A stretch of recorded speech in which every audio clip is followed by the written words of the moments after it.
ಈಗ ಇಡಿ C B ಅವರೆಲ್ಲ ಕೂಡ ಕೇಂದ್ರ ಸರ್ಕಾರದ ಕೈಗೊಂಬೆಗಳ ಥರ ಅವರು ಕೆಲಸ ಮಾಡ್ತಿದ್ದಾರೆ. ನಾವು SIT ಮಾಡಿದ್ವಿ. SITನಲ್ಲಿ ಅವ್ರನ್ನ ಅಕ್ಯೂಸ್ಡ್ ಆಗಿ ಮಾಡಿಲ್ಲ, ಆರೋಪಿಗಳನ್ನಾಗಿ ಮಾಡಿಲ್ಲ. ಮತ್ತು ಎಷ್ಟು ಹಣ ವಾಲ್ಮೀಕಿನಿಗೆ ಬಂದು ತೆಗೆದಿದ್ರು, ಸುಮಾರು 87 ಕೋಟಿ ಹಣ ತೆಗೆದಿದ್ರು. ಅದರೊಳಗೆ 79 ಕೋಟಿ ಈಗಾಗಲೇ ರಿಕವರು ಆಗಿದೆ.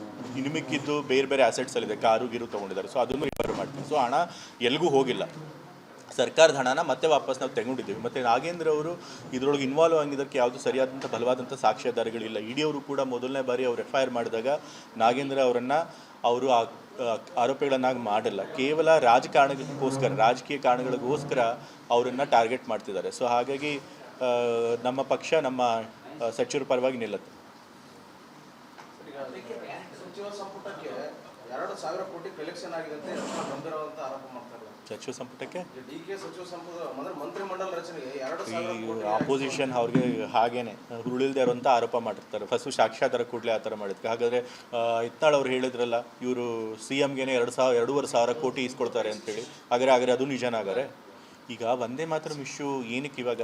ಈಗ 6 ಸ್ಟ್ಯಾನ್ಸ್ಗಳು ಮಾಡೋದ್ರಿಂದ ಅವ್ರು ಏನು national ಸಾಂಗಲ್ಲಿ 6 ಸ್ಟ್ಯಾನ್ಸ್ಗಳನ್ನು ಸೇರಿಸೋದ್ರಿಂದ, first of all Vande ಮಾತರಮನ್ನು adapt ಮಾಡ್ಕೊಂಡಿದ್ದು ಮೊದಲನೇ ಬಾರಿ ದೇಶದಲ್ಲಿ, ಅದನ್ನು ಒಂದು ಸ್ವಾತಂತ್ರ್ಯ ಹೋರಾಟದ ಒಂದು ಗೀತೆಯನ್ನಾಗಿ ಮಾಡ್ಕೊಂಡಿದ್ದು ಕಾಂಗ್ರೆಸ್ ಪಕ್ಷ 1896ರಲ್ಲಿ. ಅದಾದಮೇಲೆ ಅದ್ರ ಬಗ್ಗೆ ಬಹಳಷ್ಟು ವಿವಾದಗಳಾಯಿತು. ನಂತರ ಕಾನ್ಸ್ಟಿಟ್ಯೂಂಟ್ ಅಸೆಂಬ್ಲಿನಲ್ಲಿ ಅದ್ರ ಬಗ್ಗೆ ಬಹಳಷ್ಟು ಚರ್ಚೆ ಆಯಿತು. ನಂತರ ಸರ್ದಾರ್ ವಲ್ಲಭಾಯ್ ಪಟೇಲ್ ಅವರಾಗಲಿ, ಟ್ಯಾಗೋರ್ ಅವರಾಗಲಿ, ಸುಭಾಷ್ ಚಂದ್ರ ಬೋಸ್ ಅವರಾಗಲಿ ಎಲ್ಲರೂ ಕೂಡ 2 ಸ್ಟ್ಯಾನ್ಸಾ ಮಾತ್ರ ಅದನ್ನು ಸೇರಿಸ್ಕೋಬೇಕು, ಅದು ರಾಷ್ಟ್ರಗೀತೆಯನ್ನಾಗಿ. 6 ಸ್ಟ್ಯಾನ್ಸ್ಗಳನ್ನು ಬೇಡ ಅಂತ ಹೇಳಿ ಅವರು ತೀರ್ಮಾನ ಮಾಡಿದರು. ಸೊ ಆಗ ಸ್ವಾತಂತ್ರ್ಯ ಹೋರಾಟಗಾರರು ಏನಿದ್ರು, ಅವ್ರ ತೀರ್ಮಾನಕ್ಕಿಂತ ಇವ್ರ ತೀರ್ಮಾನ ದೊಡ್ಡದ. ಸೊ ಹಾಗಾಗಿ ನಾವು ನಮ್ಮ ಸ್ವಾತಂತ್ರ್ಯ ಹೋರಾಟಗಾರರು ಏನು ತೀರ್ಮಾನ ಮಾಡಿರ್ತಾರೆ ಅದಕ್ಕೆ ಬದ್ಧವಾಗಿ. ಹಾಗಾದರೆ ಸುಭಾಷ್ ಚಂದ್ರ ಬೋಸ್, ಸರ್ದಾರ್ ವಲ್ಲಭಾಯ್ ಪಟೇಲು, ರವೀಂದ್ರ ಟಾಗೋರ್ ಅವರೆಲ್ಲ ಮುಸ್ಲಿಂ ಲೀಗ, ಅವರೆಲ್ಲ ಸುಮ್ಮನೆ ಬುದ್ಧಿ ಇಲ್ಲದೇ ಅವರು 2 ಸ್ಟ್ಯಾನ್ಸಾ ಬೇಕು ಅಂತ ತೀರ್ಮಾನ ಮಾಡಿದ್ರೆ, ಯಾತಕ್ಕೆ ತೀರ್ಮಾನ ಮಾಡಿದ್ರು ಅವರೆಲ್ಲ? ಅದ್ರ ಹಿಂದೆ ಒಂದು ಕಾರಣ ಇದೆ.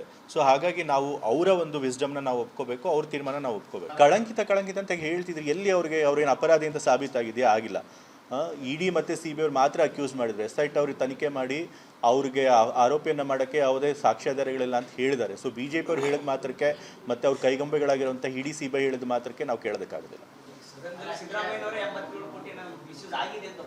87 ಕೋಟಿ ಹೌದು, ನಿಗಮದಿಂದ ಹೊರಗೆ ಹೋಗಿತ್ತು.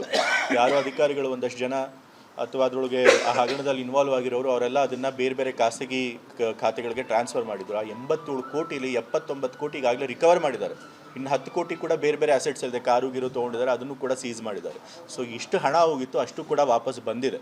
ಸೊ ಆದರೂ ಕೂಡ ಇವರು ಸುಮ್ಮನೆ ಹಗರಣ ಆಗಿದೆ ಅಂತ ಹೇಳ್ತಾ ಇದ್ದಾರೆ.